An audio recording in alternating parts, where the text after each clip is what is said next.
My name is Chloe, and my passion for fashion has always been a driving force in my life.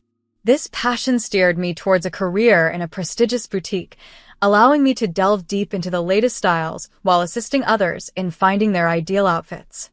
Despite my fondness for upscale fashion, I've always managed to maintain a practical approach to my own clothing choices. I excel at unearthing incredible deals, browsing through sale racks, and assembling chic yet affordable ensembles. My ultimate ambition has been to become an image consultant, guiding individuals in defining their personal style and boosting their self-confidence.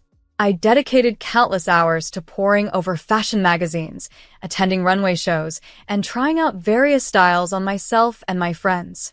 One evening, at a local fashion event aimed at showcasing new designs and possibly forging industry connections, I caught the attention of a certain individual.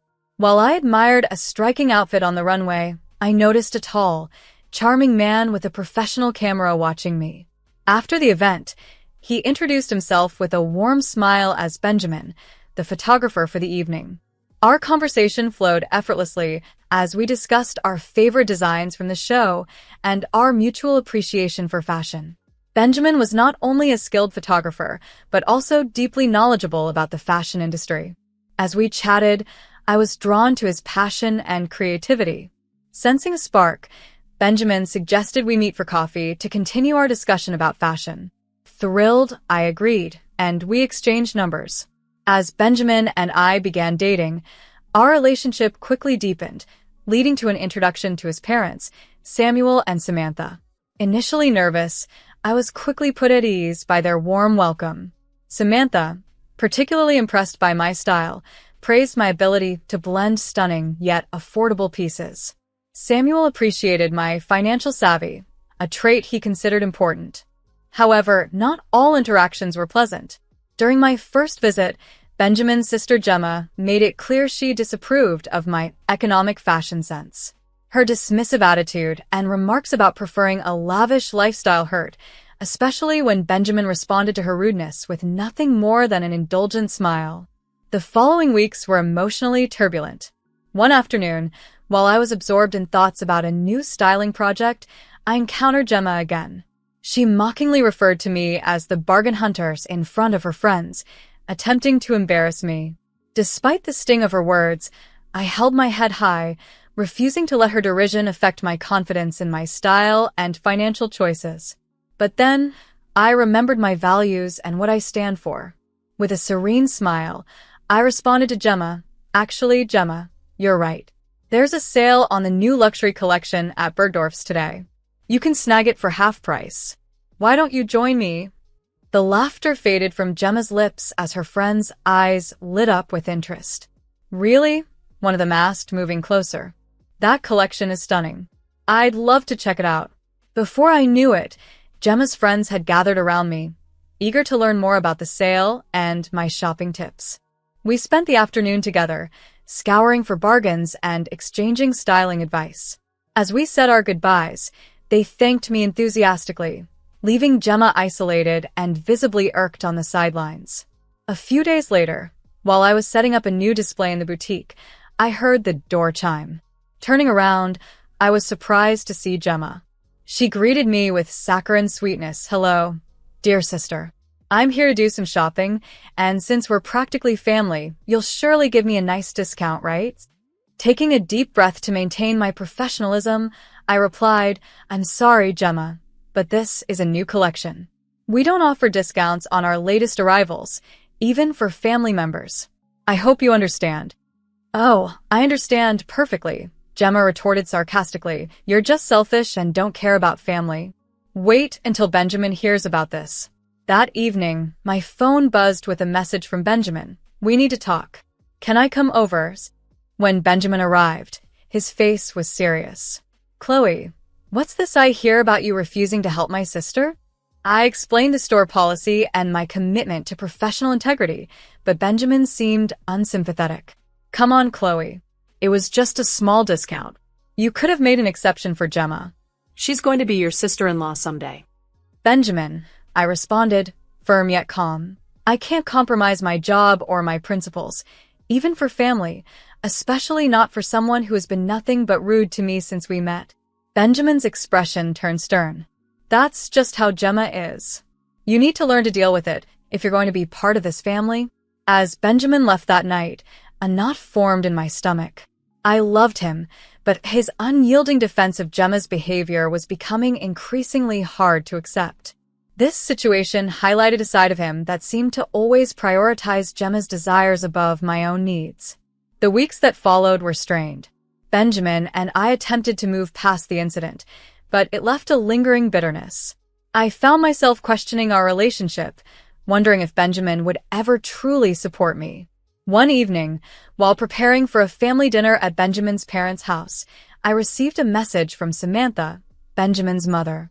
"Chloe, dear, I was wondering if you could help me with something. Gemma's been talking about a wealthy man she's seeing, and I'm concerned she's not taking her future seriously. Could you talk to her about wedding planning? You have such great taste and sense." I hesitated, my stomach churning. The last thing I wanted was to become entangled in Gemma's affairs, but I couldn't dismiss Samantha's request. With a resigned sigh, I agreed to her plea. At dinner that night, the air was tense. Gemma was radiant as she boasted about her new beau, flaunting details of his wealth with dramatic gestures. "He's loaded," she bragged. "Private jet, yacht, the works." As I listened, I braced myself for another challenging evening, wondering how I would navigate the complex dynamics of this family. As we discussed spring weddings, Benjamin's eyes lit up when he spoke to his sister. "That's fantastic, Gem. A wedding in the Bahamas sounds amazing. Don't let this one slip away," he said enthusiastically. His excitement stung a bit. He had never shown such fervor for our plans. During the conversation, Samantha tried to steer things toward planning. "Speaking of weddings, Gemma, have you started yours yet? Chloe here has quite an eye for these things. Maybe she could give you some advice." Gemma's expression soured immediately. "I don't need advice from her," she snapped, her tone dismissive. "Especially not about weddings. What would she know about luxury events?" I swallowed my response, reminding myself that I was there to support Samantha. "I'd be happy to help if you want, Gemma. Even high-end weddings need careful planning and budgeting." "Thanks, but no thanks," Gemma retorted sharply. "I'll stick with professional planners. You can keep your bargain basement ideas to yourself." Samantha looked visibly disappointed by Gemma's rejection, and I felt a mix of relief and regret. Part of me was glad to escape the tension, yet I wished I could have been of help to Samantha. As we prepared to leave that evening, Samantha pulled me aside, her voice filled with apology. "I'm so sorry about Gemma, dear. I don't know where we went wrong with her." "It's all right, Samantha. Some people just have different values," I reassured her, patting her arm. As the autumn leaves began to fall, Benjamin surprised me with a proposal. Despite my doubts, I said yes, captivated by the beautiful, large diamond ring that must have cost a fortune. I wondered if this lavish gesture was spurred by Gemma's constant boasting about her wealthy fiancé. Nevertheless, I threw myself into wedding planning with vigor, eager to showcase my styling skills and create something truly unique. I spent hours sketching designs, researching vendors, and crafting a cohesive vision for our big day. I designed a unique wedding dress featuring a stunning oversized bow, created mood boards for the bridesmaids' looks, and developed a comprehensive styling guide for our guests. My plans for the venue decorations aimed to transform the space with a cohesive design that incorporated unexpected, exclusive details. I envisioned beautiful photo areas, an elegant arch, and custom invitations and guest favors that tied into the overall theme. One day, while sharing some of my ideas over coffee with Samantha, her eyes sparkled with excitement. "Oh, Chloe, these are wonderful," she exclaimed. "You have such a talent for this." I wish Gemma would put half as much thought into her wedding. Samantha sighed, a hint of worry in her voice. "Gemma isn't very involved in her planning. She says her fiancé's family is handling everything. I'm worried she's not taking it seriously enough. Maybe you could talk to her about her dress at the next family dinner?" At the dinner, I cautiously brought up the topic. "So, Gemma, have you started looking at wedding dresses yet?" Gemma rolled her eyes. "Please, I don't need fashion advice from someone who shops at sales." I remained calm, despite the jab. I just thought, since I'm in the industry, I might be able to help you find something unique. I don't need unique, Gemma snapped back. I need something expensive and impressive, something that will show everyone how well I'm marrying. I watched as Benjamin nodded in approval at his sister's words, and my heart sank. Was this the family I was marrying into? As the evening wore on, Gemma continued to boast about her upcoming wedding, emphasizing that nothing but the best would do for her. We drove home in silence, the weight of the evening pressing down on me. A growing sense of unease had taken hold of me. It seemed that no matter what I did, it would never suffice for Benjamin and his sister. I was beginning to lose sight of myself in my efforts to please them. The day of Gemma's wedding arrived, 3 months before my own was planned. Benjamin and I were invited, and as we approached the venue, a mix of excitement and curiosity bubbled within me. I was eager to see the kind of luxurious event Gemma had boasted about organizing. However, the moment I stepped into the venue, my excitement turned to shock. My heart sank as I took in the scene before me. Every detail of the venue was exactly as I had envisioned and planned for my wedding. From the custom arch to the intricately arranged table settings and even the floral arrangements, everything was an exact replica of my designs. As guests admired the decor, each compliment felt like a sharp stab to my heart. These were my ideas, my dreams, now being celebrated as someone else's.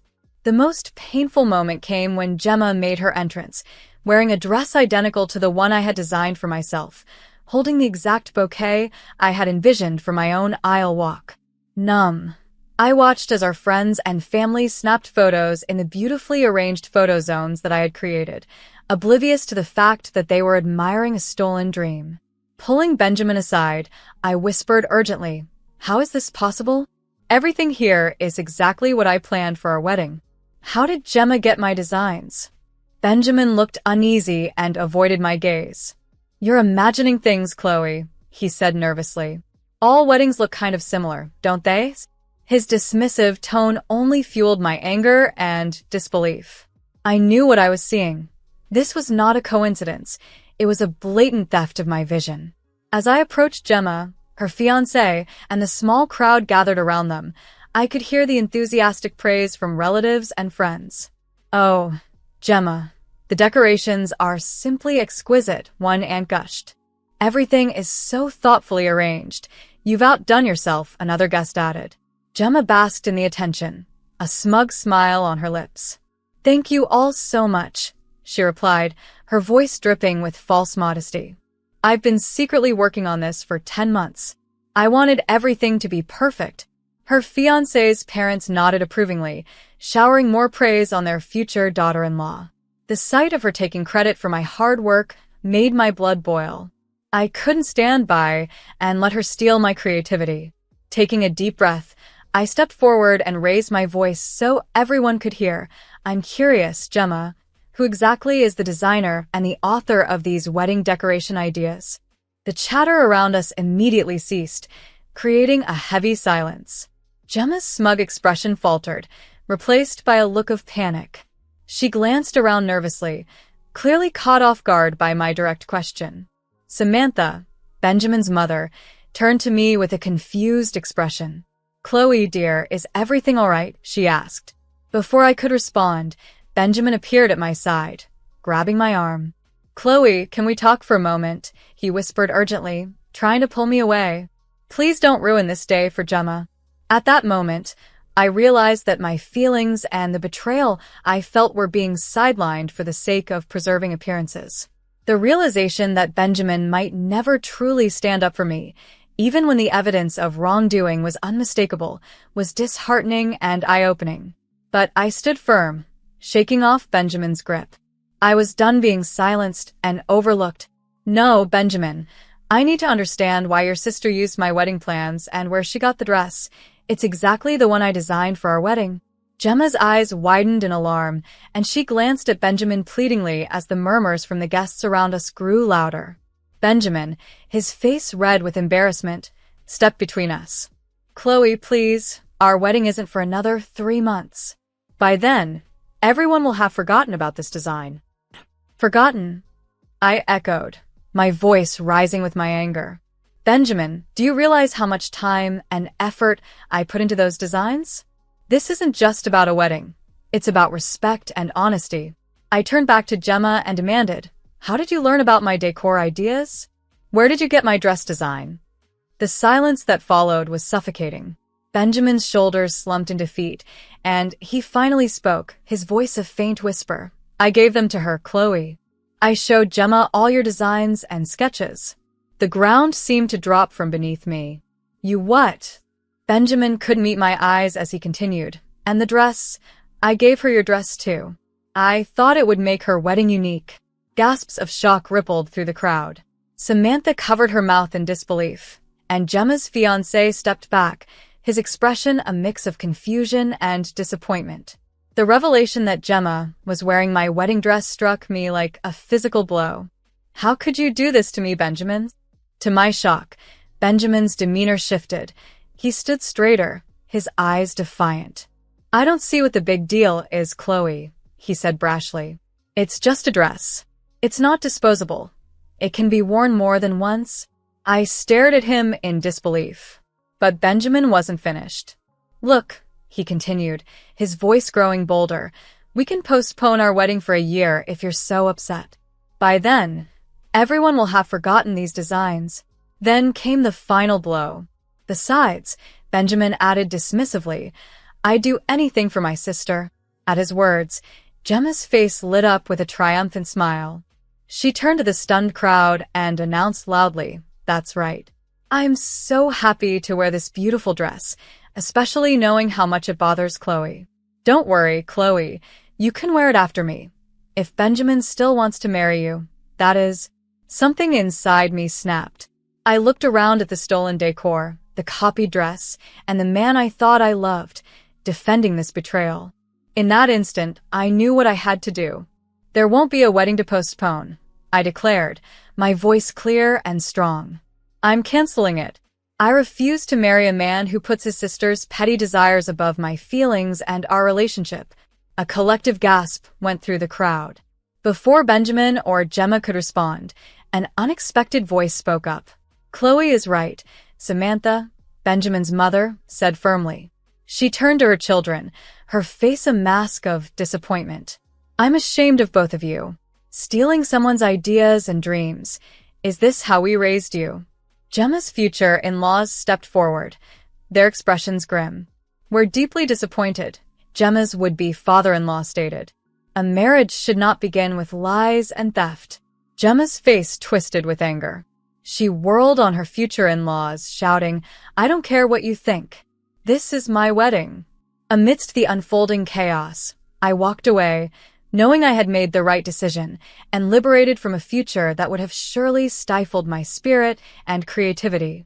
As Gemma declared her intent to do whatever she wanted, her outburst seemed to be the breaking point for her fiancé. He walked away from her, his face etched with shock and disgust, and approached the DJ setup. Taking the microphone, he announced to the gathering, his voice reverberating through the venue, I'm sorry, everyone, but there won't be a wedding today. I cannot marry someone who behaves in this manner. As chaos ensued, Benjamin turned to me, his face flushed with anger. Look what you've done, he shouted. You've ruined Gemma's wedding. How could you be so selfish and greedy? But before I could respond, Benjamin's parents intervened. That's enough, Benjamin, his father said sternly. Your sister ruined her wedding, and you helped her. Your mother and I are deeply ashamed that we raised children who would behave like this. Standing amid the chaos, surrounded by what should have been my dream wedding setup, I felt an unexpected relief at having exposed the betrayal. It was a clear sign that I had escaped a future with someone who did not value me. After some reflection and discussions with a lawyer, I decided to take legal action against Benjamin for the moral and financial harm caused by the cancellation of our wedding. To my surprise and relief, Samantha, Benjamin's mother, offered her support. I'll testify on your behalf, Chloe, she told me, her eyes showing a mix of sadness and determination. What Benjamin and Gemma did was wrong, and they must face the consequences. The legal proceedings were tough, but I was prepared. I presented all my original designs, sketches, and detailed receipts of every expense related to our planned wedding. As I stood in court, surrounded by the evidence of my stolen dreams, a sense of closure began to settle in. Eventually, the court ruled in my favor, ordering Benjamin to compensate for both the moral and financial damages. As the judge announced the verdict, I felt a burden lift from my shoulders. It wasn't about the money, it was about justice and being recognized for my creativity and hard work. In the months that followed, I maintained a warm relationship with Samantha and Samuel, my almost-in-laws. They updated me on the family drama that unfolded after the scandal. Gemma had been cut off financially and was now working a low-paying job, a tough but perhaps necessary lesson for her. Benjamin's professional life also suffered. Word spread in the tight-knit wedding industry about his role in stealing my designs, making clients wary of working with him. His photography business struggled, a stark reminder of the importance of integrity, especially in a business centered around trust and celebrating life's significant moments. For me, I dived back into my studies with renewed vigor, specializing in wedding fashion, a twist of irony, given my circumstances. The very event that nearly derailed my life had become the cornerstone of my career.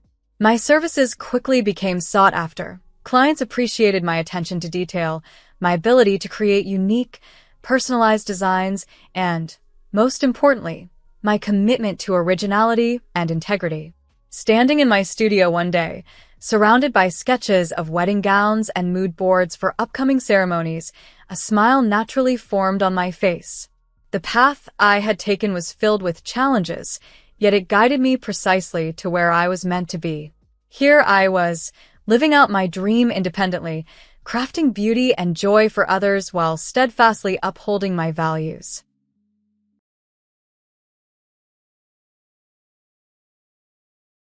"I apologize for an unattractive wife," blurted out my mother-in-law, who suddenly snatched the mic from my father-in-law, who was giving a speech during our wedding ceremony. "I'll discipline her properly from now on to at least make her a better wife on the inside," she said, sounding satisfied. A stark contrast to the chilling silence that swept through the venue. I was shocked and turned to look at my husband, but saw that he was only smirking. As my mind went blank and my body began to tremble from surprise and shock, an older gentleman purposefully made a loud noise as he stood from his seat. "Is that all you wanted to say?" he asked, drawing everyone's attention. He then walked towards me with confidence. "Oh my God, it's him!" My husband was stunned. The moment my husband saw him, his eyes widened in surprise. Ignoring his reaction, the man took my arm and said, "Let's get out of here." Before I could even open my mouth, he led me out of the reception hall, dragging the dress I never wanted in the first place along the hotel corridor. A flood of thoughts began to fill my mind.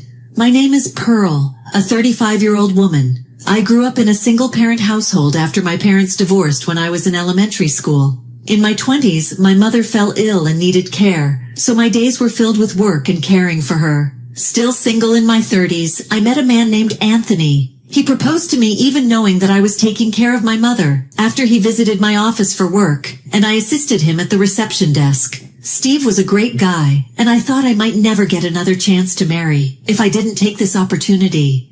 But I couldn't just leave my mother alone. It's been a year since Steve and I started dating. The longer our relationship lasted, the more I struggled with my decision. However, Steve flew away all my worries, saying, "I know how much you care about your mother, so why don't we become a family of 3? Touched by his proposal, I decided to marry him. When we announced our marriage to both of our parents, my mother was overjoyed, but my soon-to-be mother-in-law, let's call her Sally, had a completely opposite reaction. "I'll tell you up front, I don't recognize a woman from a single-parent family as a worthy wife," was the sharp comment she made when we visited Steve's house to introduce ourselves as a couple for the first time. From then on, every time we met for wedding preparations, she would respond to everything I said with sarcasm. "She's just an old hag who's past her prime and she's got a mother to take care of my poor son," she would say. "I can tolerate you insulting me, but please don't speak ill of my mother. After all, it was Steve who said he wanted to be a part of our family," I said angrily. "I bet you used some sly tricks to seduce my son," she snarled. "I didn't do such a thing," I uttered. Well, your mother probably cheated on your father, and that's why he left, she snapped venomously. Every time I tried to fight back, Sally would lash out at me 10 times worse. I thought about talking to Steve about it, but I didn't want to burden him with this unnecessary worry on the threshold of our married life. Emboldened, my mother-in-law started interfering in the wedding plans, and even showed up on the day we were picking out the wedding dress with my husband. "I'll choose the best wedding dress for you," she announced. "Mom has a great sense of style. She'll definitely pick a good dress. If you're happy about it, aren't you?" my husband chimed in. "I appreciate your intentions, but I want to choose a dress that I personally like," I responded. "But I came all this way for you. I'm so disappointed," my mother-in-law said, sounding wounded. "Hey, don't make Mom cry," my husband snapped at me. He was always quick to side with his mother, especially when she played the victim. However, I could not give in when it came to the wedding dress, arguably one of the highlights of the wedding. "I'm really sorry, but I'll be choosing my own dress. This is a once-in-a-lifetime event, and I want to be completely satisfied with it," I stated firmly. Upon hearing my determination, my mother-in-law reluctantly backed off, but she held a grudge about it. On the morning of the wedding day, she did something unthinkable. "What an awful dress! The veil's tasteless too. You'd look better wearing a garbage bag with a supermarket sale flyer on your head," she exclaimed, upon seeing my wedding dress, displayed in the dressing room of the hotel where the ceremony was held. I was really upset, but I wanted to avoid any trouble on my big day, so I tried to respond calmly. "My mom, who loves sewing, made the veil herself. We chose the dress together. I really like it," I replied. "You're going to wear something chosen by a woman who cheated and got dumped by her man?" Suddenly, my mother-in-law's eyes widened, and she raised her voice, looking furious. Then she splashed canned coffee from her purse all over my dress. "Stop it! What are you doing?" I exclaimed, watching in horror as my dress quickly turned brown. I quickly grabbed a towel nearby to wipe the dress, but it was too late. The dress was in no condition to be worn. "This is what happens when you don't listen to me. I've left a dress I chose with the ceremony staff. You're wearing that for the wedding, okay?" she stated, and then left the dressing room. She must have brought the canned coffee intending to ruin my dress from the beginning, since she had another dress prepared. Knowing this, I was shaking with anger and frustration. I then headed to the separate waiting room where my husband was, and tearfully explained what just happened. "This is so unfair. It's going to ruin the wedding," I complained to him. "What do you want me to do about it?" he retorted irritably. "It's what your mother did. I've been silent until now, but there were other times," I continued. "Enough already! You're annoying!" he interrupted, shouting in anger. His expression was just like my mother-in-law's when she spilled coffee on my dress. I was taken aback by his sudden change in attitude, but he quickly seemed to snap back to reality and apologized. "Oh, I'm sorry, I just can't deal with this right now." My husband was sweating profusely and seemed extremely tense. Regretting snapping and losing my temper, I decided to calm down and listen to him. "You seem pretty stressed out. What's going on?" I asked. "Actually, the CEO of my company is suddenly attending our wedding," he said nervously. "It seems that by chance, the CEO, who happened to be at the hotel for work, met Anthony's boss, and after hearing about our wedding today, he prepared a gift. Furthermore, since one of Anthony's colleagues couldn't attend due to sudden illness, and there was an empty seat, they invited the CEO to participate as well." "What a coincidence!" I exclaimed. "Showing off your skills here might lead to a promotion. You don't have time to worry about your dress. Just do as my mother says," he commanded. I didn't appreciate the way he put it, but it was useless to argue with my excited husband, so I decided to leave the stage. Then the wedding began. The ceremony at the church on the roof of the hotel went off without a hitch, and I was at ease until the family speeches at the reception began. My mother-in-law went all out. Raised in a single-parent household, she lacks common sense and is an ugly bride, but I'll make sure to discipline her, she stated. Ignoring my father-in-law's pleas to stop, my mother-in-law held a microphone tight and declared this loudly. Just as I was about to explode with anger, a middle-aged man stood up with vigor and came over to me. "You don't belong in a place like this," the man said, staring at my mother-in-law. Then he started to lead me away. Who is that old man interrupting my speech? What nerve does he have? She questioned in bewilderment.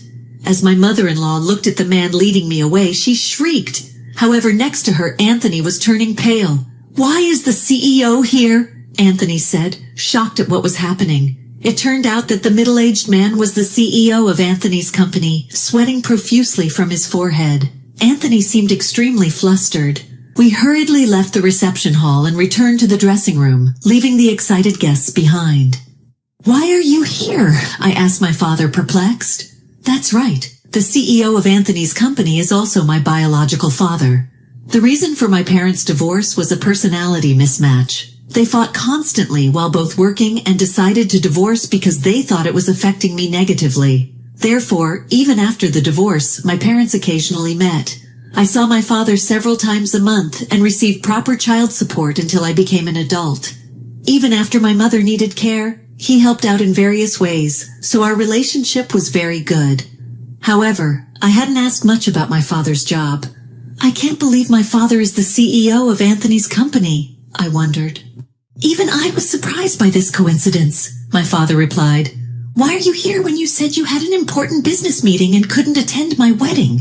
I asked my father. My business meeting ended much earlier than I thought, he explained and continued. I decided to come here to give you the gift at least. Then I met one of the employees at the entrance. It seems that my father was the boss Anthony was talking about. He found out it was my wedding when he asked for the names of the bride and groom to prepare the gift for us.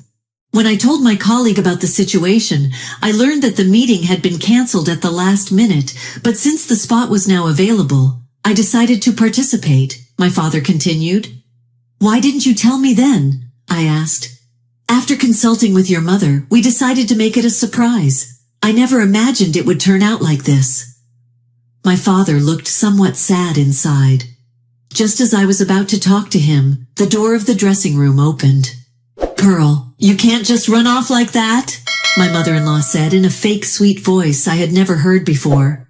I got goosebumps from how creepy it was. She must have heard from her husband that my father was the CEO. Who do you think caused all of this? My father asked sternly. That was just a little joke, my mother-in-law stammered. How dare you make such a vulgar joke at my daughter's big moment? That's even more unforgivable, my father retorted. What? No, it wasn't a joke then, the mother-in-law mumbled. Huh? So you're saying you seriously called my daughter ugly? He asked, raising his voice. Challenged by my father, my mother-in-law was lost for words, repeating, and, well, while her eyes darted back and forth. Suddenly my husband rushed in, his footsteps echoing, and he prostrated himself before my father. I apologize for the rudeness of my mother, Anthony said. You're apologizing to the wrong person, my father said, looking down at Anthony with a cold gaze and a stern voice. Pearl, I'm sorry, my mom did all this on her own, Anthony pleaded. If that's the case, why didn't you stop your mother when she was insulting me? I demanded. I was shocked and couldn't move. Besides, my dad tried to stop her, Anthony said. But it sure seemed like you were grinning and sitting pretty comfortably, I replied. That's just your imagination.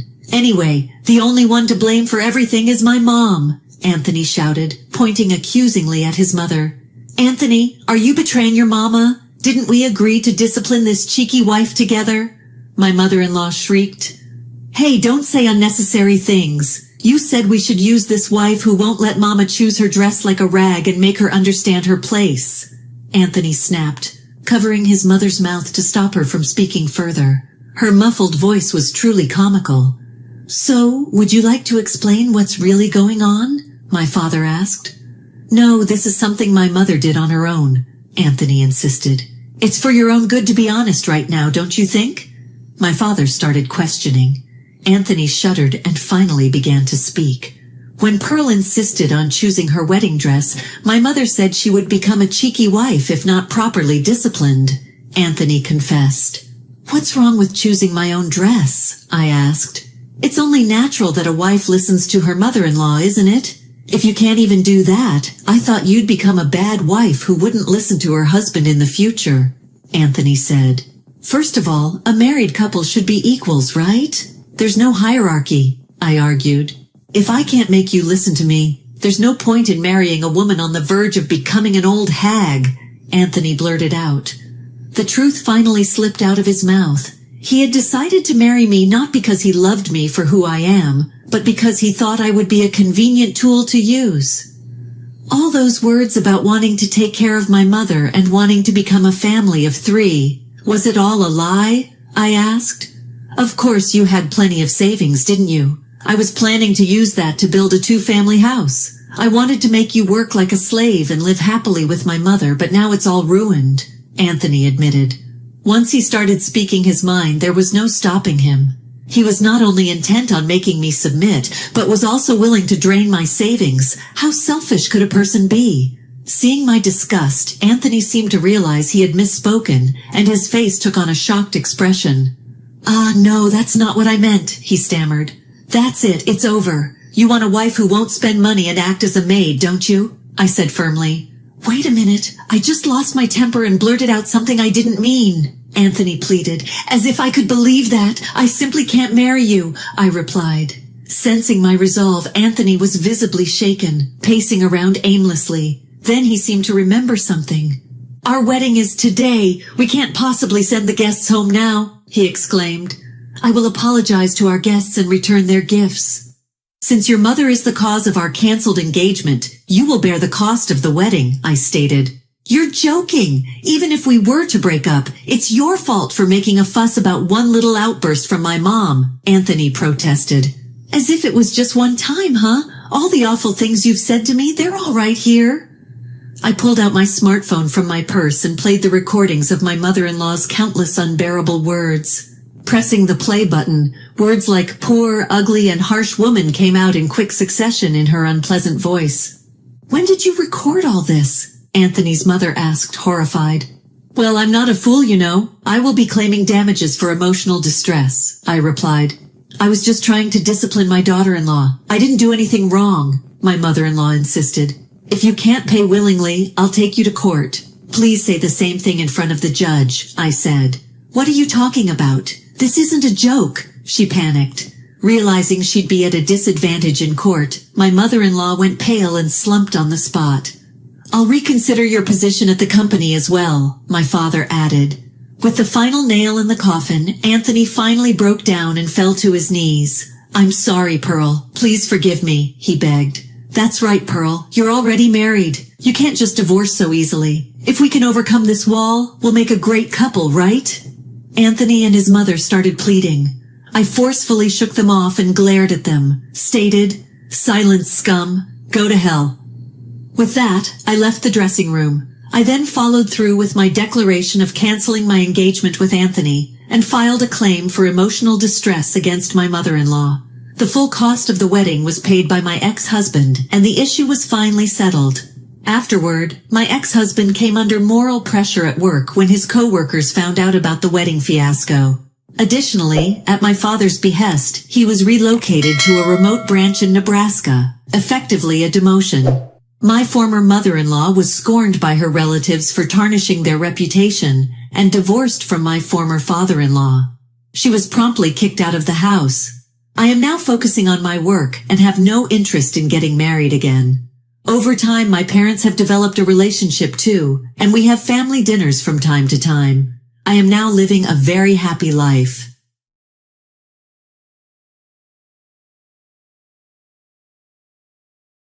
Even with friends, it's crucial to maintain good manners. This is especially important when it comes to financial matters. Be meticulous.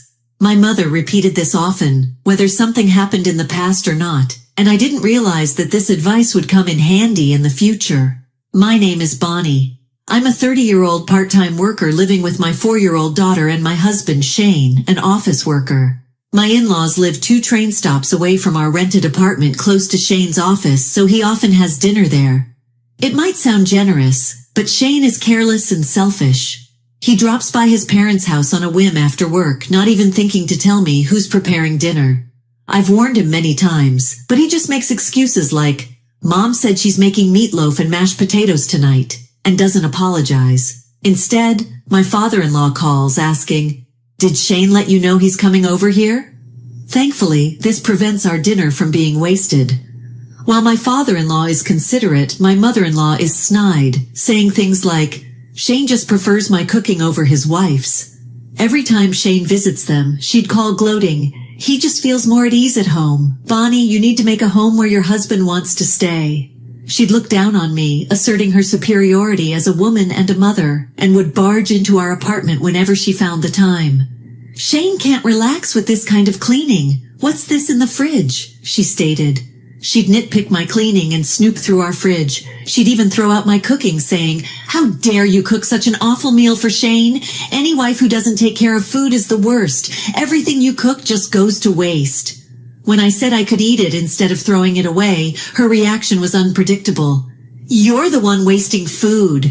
She turned red with rage and started yelling.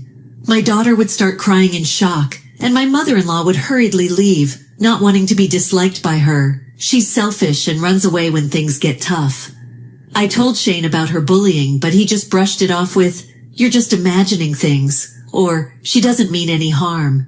I was attracted by his bright and sociable nature, but that seems like a distant memory now. He's just moody, dismissing our daughter when she tries to talk to him. His standing as a father has hit rock bottom. To make matters worse, the education fund we had been saving monthly for our daughter had completely vanished.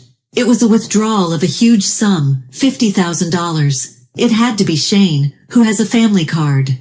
When I asked him about the money with certainty, he said, "Our daughter doesn't need money right now. We can save up again when it's necessary." His cavalier attitude snapped something in me. "Don't joke around. How could you just use the money we saved together like that? It's not about current need. We saved it because we don't know when we'll need it." "What did you even spend it on?" I asked indignantly. "I helped out Mom. Our money, it's mostly what I earned. Got a problem with that?" My husband was making excuses.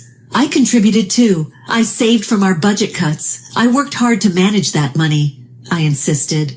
"Your money is nothing but birdseed," Shane said, trying to devalue my contribution. Our shouting match escalated, thankfully without waking our daughter. "That's it. We're getting a divorce. I knew you were careless, but to withdraw our child's savings without a word is unbelievable," I continued. "Go ahead, as if you can make a part-time income," he responded. I was at a loss for words. Seemingly satisfied with having silenced me, my husband sneered, "I'm always ready for a divorce," and went back to his room. Though I clenched my fists in frustration, I wasn't going to just cry myself to sleep. Having reached that conclusion, I began preparing for the divorce. I heard my wife talking on the phone with Shane this morning. I received that message from my father-in-law the following Friday. My mother-in-law called my husband, inviting him for a special dinner tonight. It seemed since Shane hadn't mentioned anything to me, he was probably planning to go without telling me again. Since the day I announced my divorce and he humiliated me for my part-time job, Shane's attitude towards me had changed to one of disdain. "I don't need to care for a dependent like you," he'd say, scattering the laundry around and no longer cleaning the room. His nitpicking, "You call this cleaning?" was just like his mother's. I saw the call from my father-in-law as the perfect opportunity and decided to put my plan into action. I timed my visit to my in-laws' house to coincide with Shane's return from work. It seemed my father-in-law hadn't returned home yet. Shane and my mother-in-law were surprised to see me, but she scoffed. "Oh, knowing we're having sushi for dinner, you came to freeload. How despicable." Then my husband hissed vulgarly, "You don't deserve sushi." They clearly had no intention of inviting me into the house. Their house, though a detached house, had a wooden front door that wasn't very soundproof. Their loud shouting could be heard outside. As usual, they were a selfish pair, oblivious to those around them. "Unfortunately, I haven't received any message about coming for sushi. The only thing I was told by your father was that you were visiting your parents' house," I uttered calmly. "Are you being sarcastic because I didn't inform you?" Shane questioned and continued. "Do I need to report my every move to a mere housemaid? Talking to my dad behind my back as a wife? That's just creepy." He seemed to be entranced by his own abusive words, while my mother-in-law smirked in the background. My retort, "The creepy one is you," froze her smile. "What did you say?" my husband exploded. It's disgusting to misinterpret your father's kindness like that. It's because you're a no-good husband who doesn't communicate. Can't you see he's just trying to be considerate? I asked admonishingly. He seemed to realize that he lacked companionship. My husband bit his lip and fell silent. Then you should have declined. You're causing trouble for your father-in-law and behaving so boldly as a wife. My mother-in-law defended, though she was just a woman of empty words. Please keep barking over there. I didn't come here to waste my time arguing with you. Let's get straight to the point. I want a divorce, I firmly stated. What? For real? My husband was confused. His eyes widened in genuine surprise. You think you can make it on a part-time salary? He added. That's right, I'm not giving you our granddaughter, my mother-in-law snapped. You can't raise her. Go apologize to Mom, Shane continued. I explained the situation calmly to the screaming pair. From next month, I'll be working as a full-time employee. I'm currently working part-time in medical administration. It's the place where I worked full-time before getting married. When I mentioned thinking about divorce to my colleagues, they suggested returning to full-time work. The kindergarten my daughter attends is close to this workplace. I can pick her up during my break, and she can stay at the workplace's daycare until the end of my shift. They even gave me this advice. No way you can raise her alone. My mother-in-law insisted, but anticipating she'd say that, I'd already arranged to live with my parents. They're taking care of my daughter today. Unlike a certain husband who just dismisses his daughter, they shower her with love and attention. When my mother-in-law turned to Shane, who awkwardly looked down, she said, Don't joke. That's unacceptable. Her trembling voice betrayed her agitation. A father who secretly uses the education fund is nothing but harmful, I firmly stated. Just then the front door opened, and my father-in-law said, Sorry for interrupting. Can I hear more about this? It seems he was listening at the front entrance. You used the education fund? What do you mean, Shane? He inquired of my husband. Dad, it's not like that. Mom asked me for help with renovation funds, so I supported her, Shane said. Renovation funds? My father-in-law seemed puzzled and asked my mother-in-law for a detailed explanation. Shane suggested living together. It's more economical than continuing to pay rent. If we're going to live together, renovations are necessary, right? That's where the money will go, Shane's mother explained. I felt dizzy as new information kept coming. Living together? I haven't heard a word about that. And what's this about the education fund? My father-in-law asked. I explained to my father-in-law about the money Shane had withdrawn and that we were getting a divorce. Then you should just leave the granddaughter here. I'll take care of her, my mother-in-law insisted, trembling. No, this was a decision made by my husband. I can't stoop so low as to break a promise between spouses, I said. Huh? I don't recall agreeing to anything like that, my husband started to object. I thought to myself, pulling out a file from my bag and showing it to them. This is the pledge we made when saving for the education fund. Knowing Shane's carelessness, I had documented our agreement just in case. Always document anything related to money. It's one of the lessons from my mother, I firmly stated. Shane's signature is here, my father-in-law noted, sounding impressed. What? Why is my signature here? Shane panicked, probably signing without reading it. Simply put, the agreement stated that if the education funds were used for anything else, it would lead to an immediate divorce. If there were children involved, custody would go to the other parent. If he couldn't comply, he'd have to pay twice the amount used, granting me the right to file for divorce mediation. That's the gist of it. In this case, Shane would lose custody and, if unable to comply, would owe me $100,000, giving me the opportunity to pursue divorce mediation. If you listen to your mother, it will be a dispute with a payment of $100,000. I've collected plenty of evidence of your usual attitude and your mother's treatment towards me, so you can guess who'll get custody in mediation. I smiled slightly. My husband let out a small gasp in surprise. My father-in-law heaved a big sigh and told my mother-in-law, For now, return the money Shane gave to you. You haven't started the renovations, right? The money should still be there. Upon hearing this, my husband's face brightened immediately. He might have thought the return of the education fund would make the divorce impossible. My mother-in-law, facing his expectant look, turned pale and shook her head. It's gone? I've already spent it. a weak voice responded, and everyone exclaimed in surprise. What? My mother-in-law was trembling and fell silent. There was a bag I wanted and some clothes too. I just intended to borrow them, but I couldn't resist, she confessed. I was speechless with disbelief, but my father-in-law responded quickly. Don't be ridiculous. What were you thinking? But Shane said we could save up again for the granddaughter's education fund, so I thought it would be fine, she replied.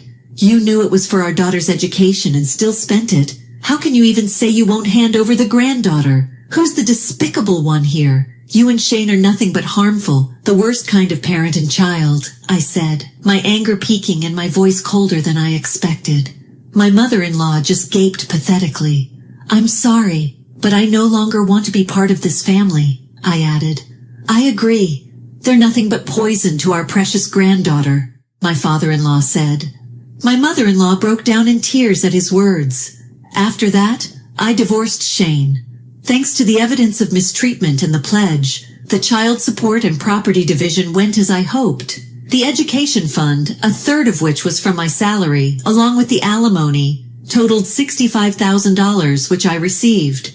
According to my ex-husband, he had a hard time coming up with the money. My mother-in-law had to sell all the branded goods and jewelry she had bought, and the remaining amount was covered by my father-in-law. Helping your wife is a husband's job, isn't it? My ex-husband and his mother blamed my father-in-law, but he became enraged and severed relations with both of them. My ex-husband approached my mother-in-law about living together because he messed up a project at work and was demoted with a reduced salary. They couldn't afford the apartment rent and had to rent a small apartment. Their only way to raise money was by canceling their life insurance policies. Combining the money returned from each policy, they somehow managed to meet the repayment amount. My ex-husband probably wanted sympathy when he reported the completed payment and talked about his struggles. I just responded with a, and let it slide.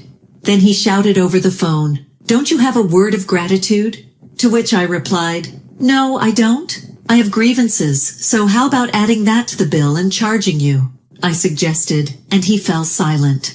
I hung up and changed my contact information. That was the last time he contacted me. Apparently, my mother-in-law asked my father-in-law for reconciliation. He obviously refused, but from what he heard, their situation was terrible. Their spending habits hadn't changed, and their household finances were in shambles. Blaming each other, the once loving parent-child duo now lived days full of arguments. "He's your beloved son, isn't he?" my father-in-law said sarcastically. My mother-in-law responded, "He's nothing but an annoying money pit. Whether it's parents and children or spouses, you need to be clear about money matters." Receiving my mother's teaching, I felt deep down that it was a good thing.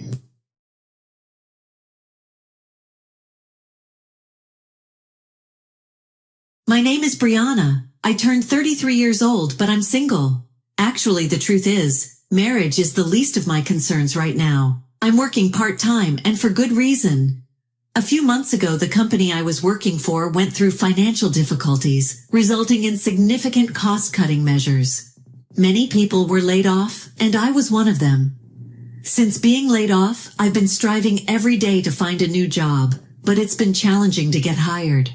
I'm still living with my parents, and I can't help but feel self-loathing. It's no wonder, though, not only do my parents live with me, but my younger brother Kenneth, the overachiever, also resides with us.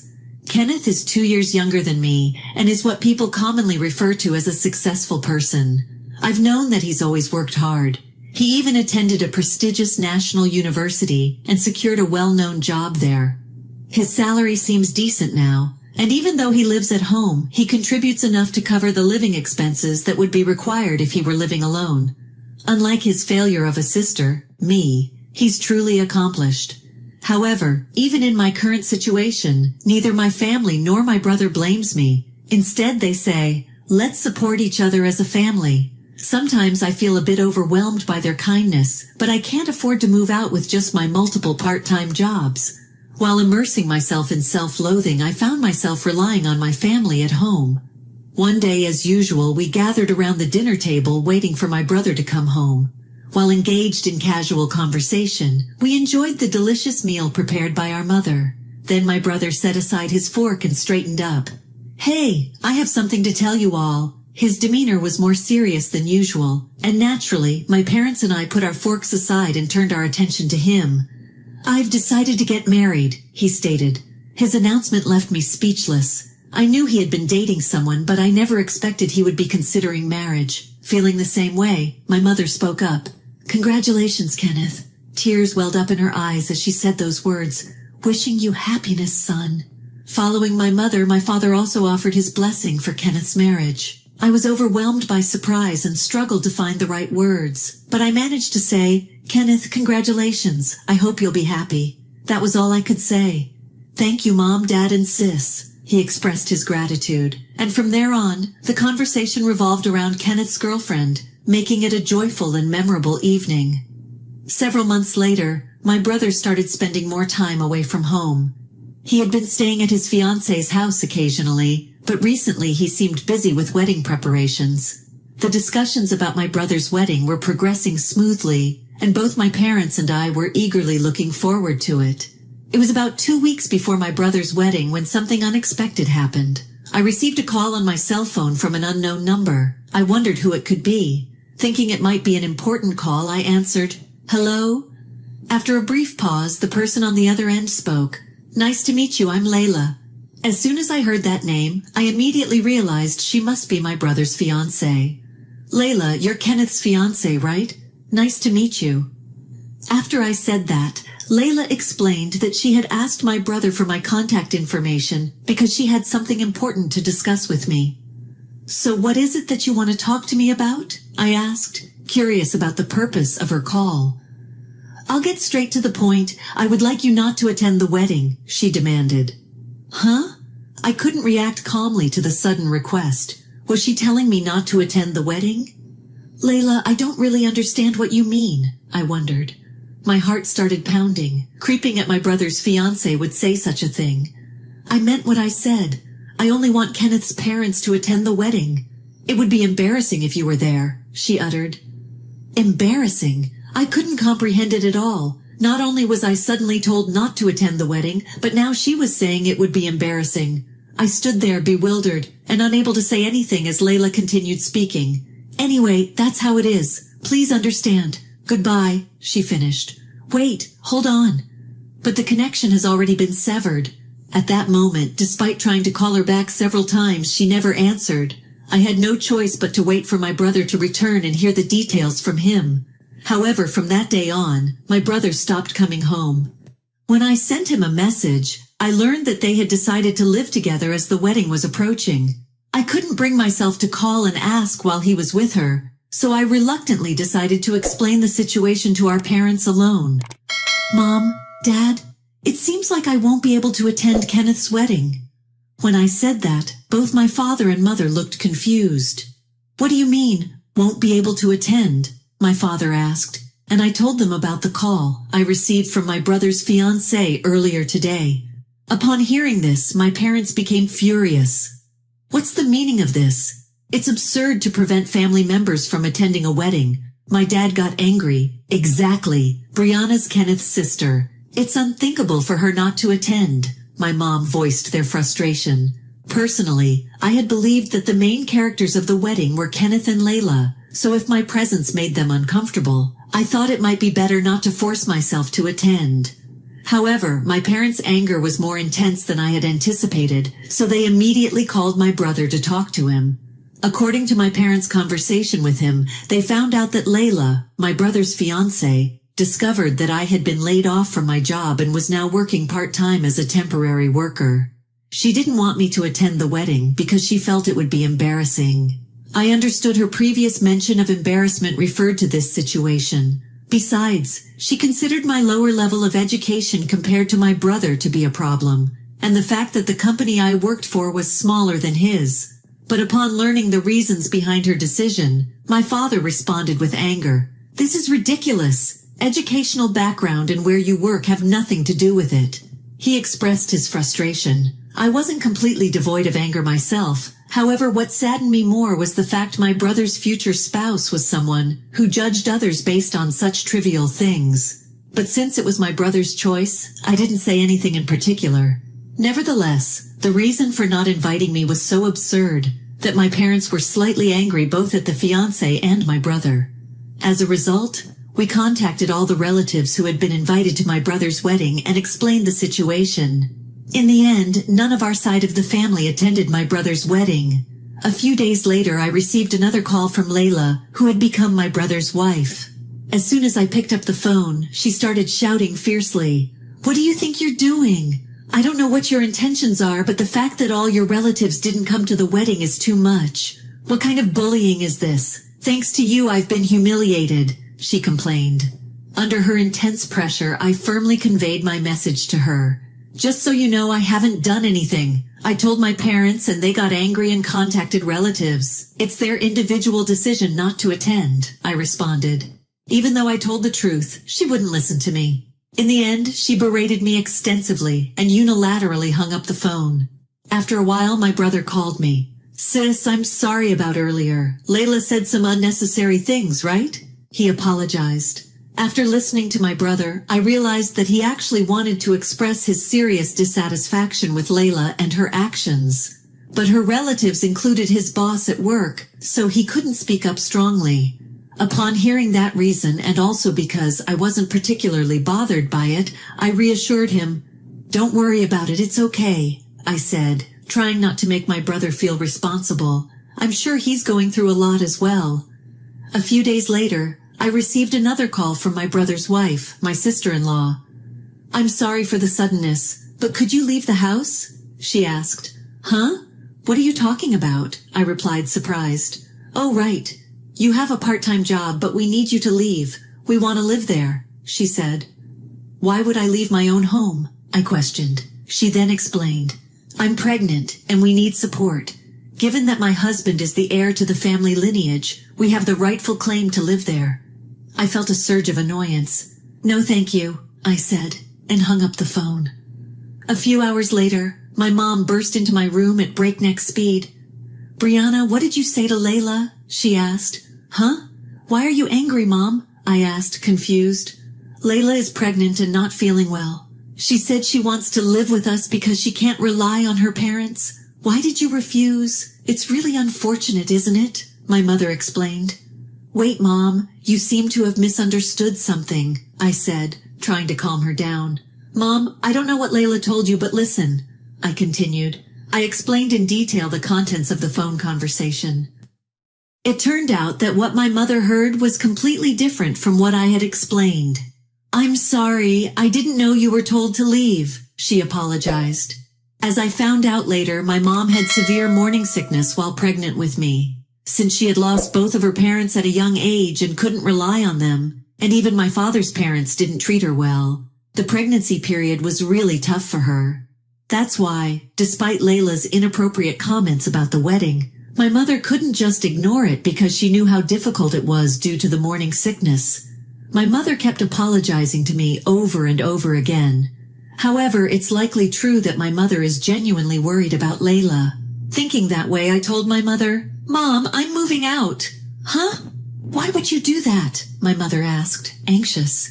It's something I had been gradually considering for a while.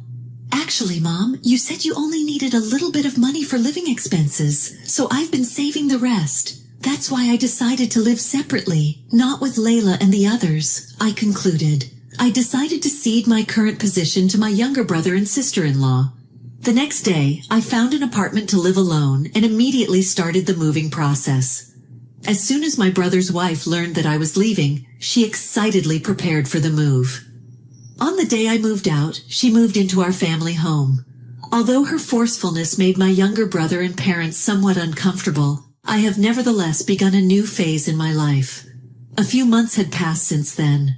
I would still work in multiple part-time jobs while actively searching for full-time employment, and it seemed like I was finally close to securing a job. At this point, my mom called me, her voice excited.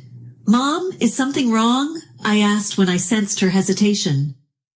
"Well, you see, Kenneth hasn't been contributing to the living expenses at all," she said with a heavy tone. Kenneth had never been like this before, so I thought it was weird. "What do you mean?" I asked apprehensively. "It's Layla, you know. Despite complaining about severe morning sickness, she eats a lot and goes out during the day. Just the other day when Kenneth was away on a business trip, she came back with the smell of alcohol, my mother explained. I quickly contacted Kenneth. Hey Kenneth, I know it's awkward to ask, but how's it going with our living situation at home?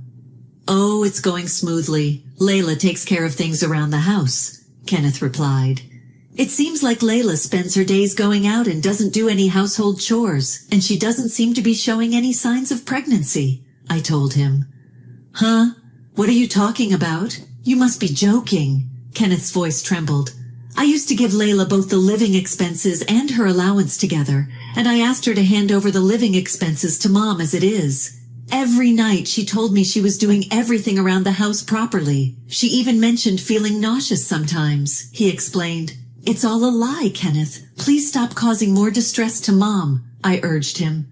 A few days later, I received a call from my parents, and it was decided that I would return home after a long time. I was a little worried because we were going out to dinner as a family, which hadn't happened in a while. When I returned home, my mother had prepared a lot of my favorite dishes. Then after a while, the intercom rang. Since my mother was busy cooking, I went to open the door instead, and there stood an unfamiliar couple. Good evening, we're Layla's parents. Thank you for inviting us today, they said politely and bowed their heads, so I did the same. I was surprised to see Layla's parents here since I hadn't heard anything about it, but it seemed like my mother, father, and brother knew. Layla herself seemed unaware too, with a pale face. As we were about to gather around the dining table and start the meal, my brother stood up. Excuse me for a moment, he said with a determined look on his face. My brother glared at his wife. What did you spend the living expenses I've been giving you on? He demanded. Caught off guard by the sudden question from her husband, my sister-in-law stammered for words. What do you mean? She uttered. Her parents also looked confused and troubled. You claim to be helping Mom, but it turns out you've been going out and having fun every day. And when I was away on business trips, you were drinking alcohol. Weren't you supposed to be pregnant? My brother pressed. Oh, well, that is, she stammered, struggling to find the right words. If it's true, show me some proof that you're pregnant. I've been busy with work and couldn't be involved much, but you must have a mother-baby diary or something, he asked demandingly. My sister-in-law remained motionless. Perhaps I thought she couldn't move because she wasn't pregnant. My brother insistently demanded an answer from his sister-in-law. She explained that she thought it was more financially advantageous to live with my parents. My sister-in-law decided to pretend to be pregnant so she wouldn't be forced into housework. Layla thought it would be fine as long as she didn't get caught.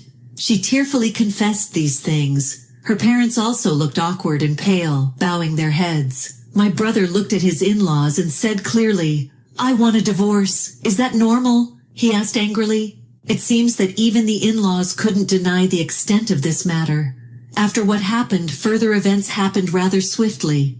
My brother divorced his wife and continued living at our parents' house.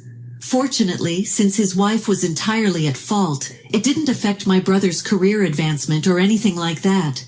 Nowadays, in return for the trouble caused, my brother said he would take care of our parents responsibly and even started to help with the household chores. As for me, I found a job and now live alone, working at my new workplace. I visit my parents' home once a week and we gather around the dining table as a family. On a more personal note, I'm in a relationship with a man I met at my new workplace and we are considering marriage. Next month, I plan to bring him home to meet my family. Of course, I'm not the kind of person who judges others based on their education or profession. My dream now is to build a happy future with him and my family.